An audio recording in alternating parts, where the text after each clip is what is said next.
আব্দুল কাদের মোল্লা যেদিন ওনাকে ফাঁসি দেওয়া হয়, জামাত নেতা। জামাত নেতা, তো আমার মনে হচ্ছিল যে একজন মানুষ, তাকে কোনো অপরাধ ছাড়া জুডিশিয়াল কিলিং এর মাধ্যমে ফাঁসি দেওয়া হচ্ছে, এবং তার ছেলেরা, তার মেয়ে, তার পরিবার কিভাবে একটা ফাইল নিয়ে একা।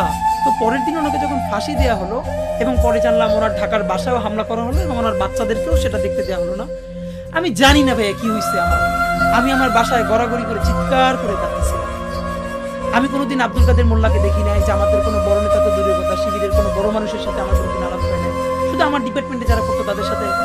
আমি চিৎকার করে গড়াগড়ি করে কাঁদতেছিলাম। আমার মনে হইতেছিল যে আমার অতি পরিচিত একজন মানুষ, যে মাজলুম, তারে আমাদের সামনে বসে, এইখানে আমার বাসার পাশে কোর্ট, আমার বাসা রামপুরা, এই এখান থেকে এত কাছে, তারে ফাঁসি দেওয়া হইলো কোটি কোটি মানুষের সামনে।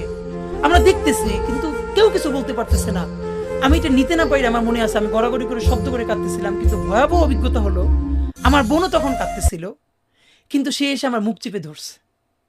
আমার বোন মুখ চেপে ধরে আমার বলতেছে, সেও কাঁদতেছে নীরবে, যে জোরে চিৎকার করে কাঁদা যাবে না, কারণ আমার বাসার পাশের ফ্ল্যাটে যদি কেউ চিৎকার করে কান্না শোনে, তারা বুঝে ফেলবে যে এই বাসায় মনে হয় শিবিরের কেউ আছে, তখন আমাদের বাসা ছাড়তে হবে।